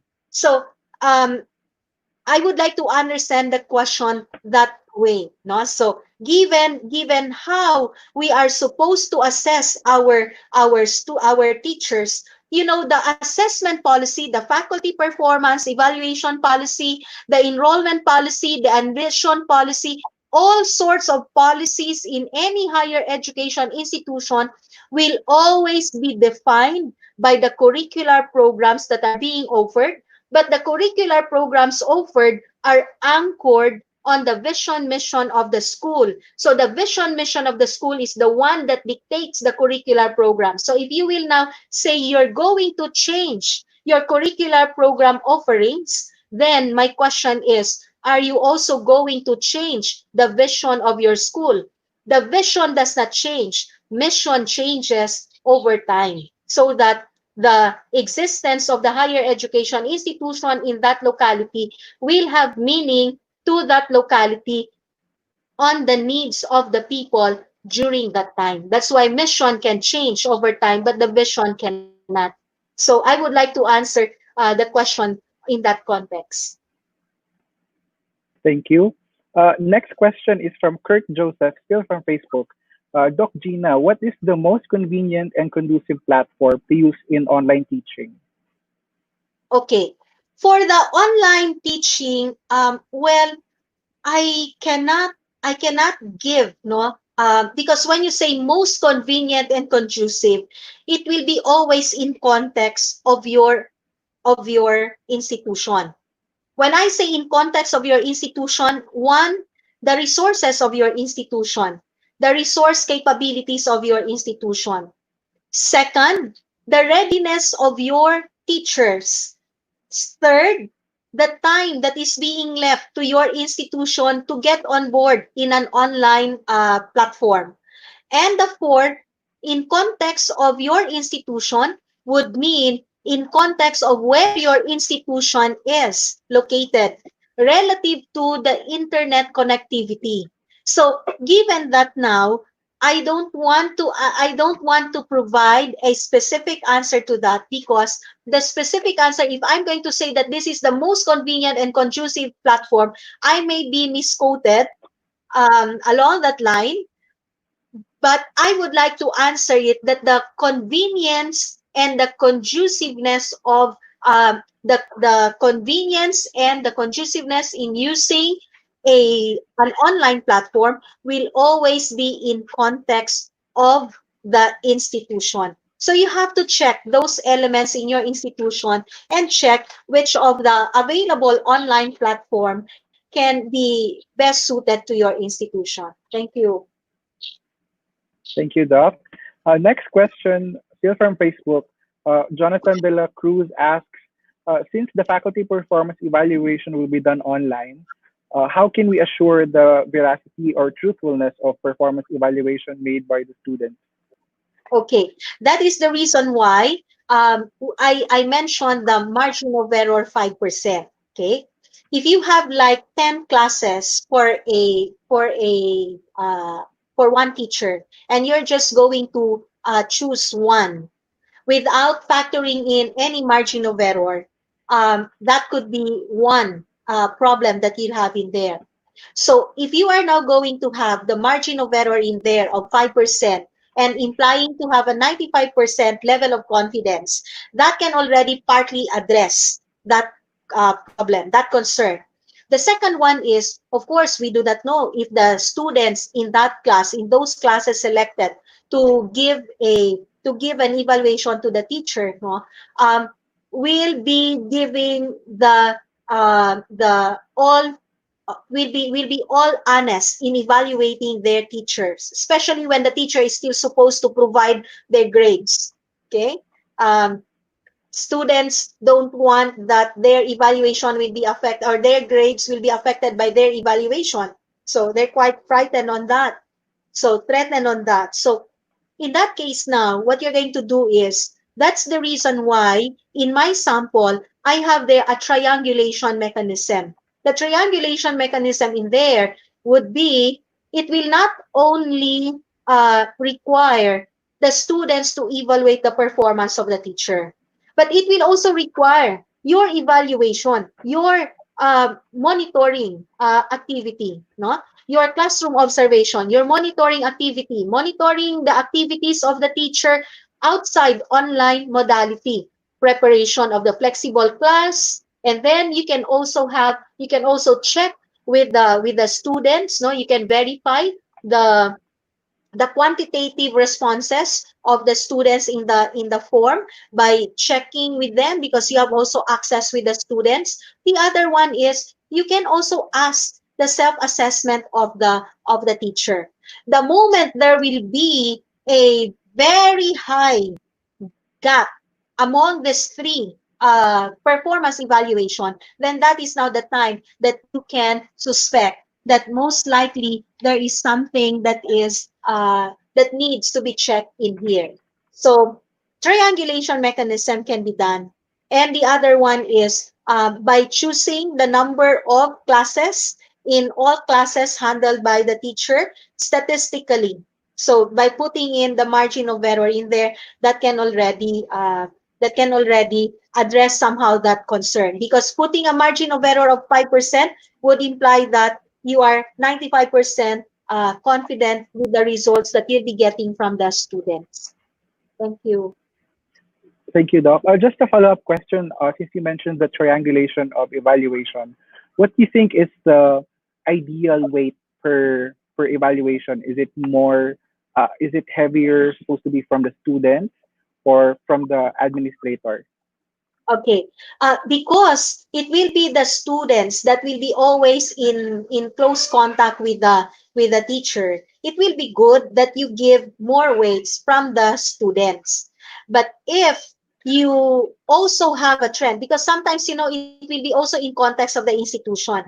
If it has been proven by years that students are not really giving the real context of evaluation, no, are not giving honest evaluation with their teachers, because suppose lang the evaluation mechanism of the students are much anchored on the grades also. Say for example, uh, before the student will be given a grade, the teacher, it is made part of the clearance of the student in class. Suppose we have that kind of mechanism. So because of that mechanism, it um, it motivates students not to give an honest evaluation kasi takot sila.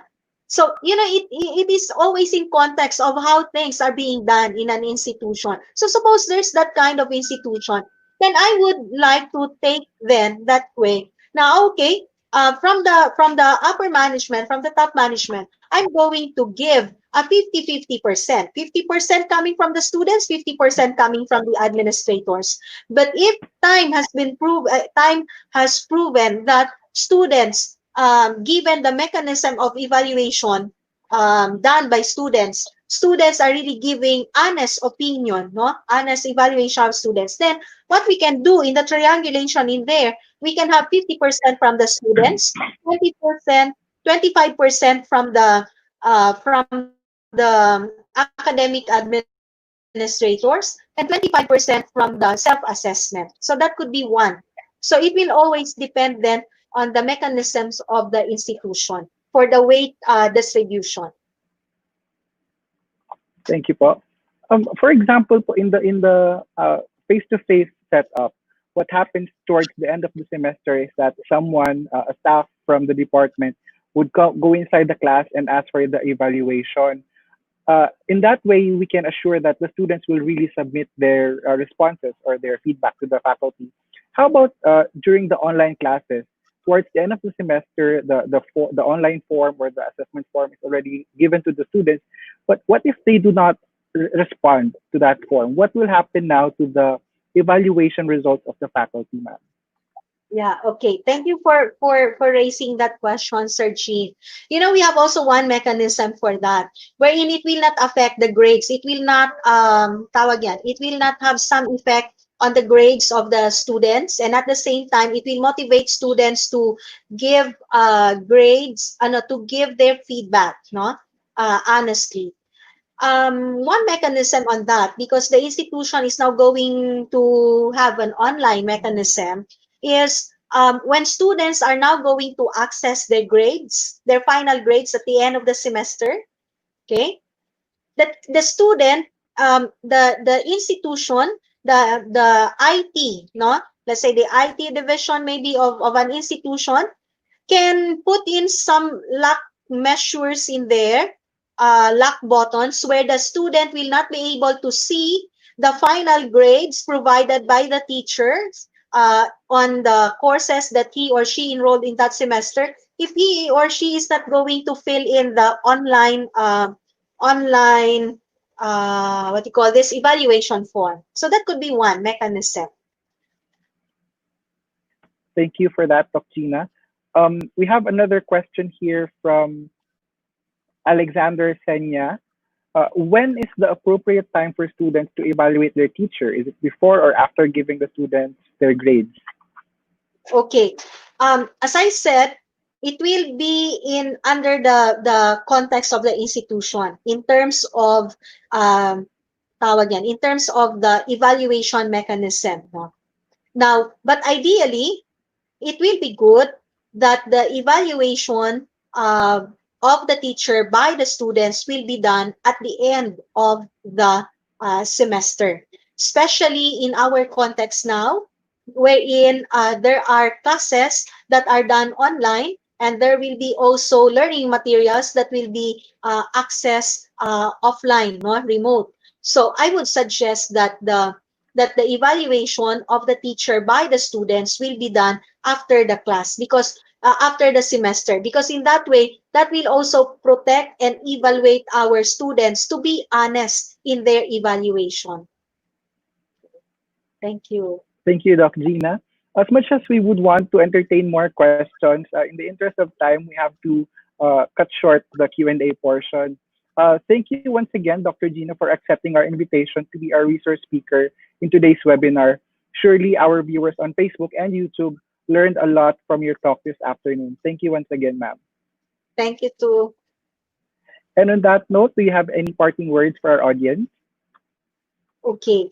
To all our viewers right now, I believe most of our viewers are academic administrators. I know that in most cases nowadays, the challenge of the new normal is just understood to be being faced, to have been being faced by our faculty members.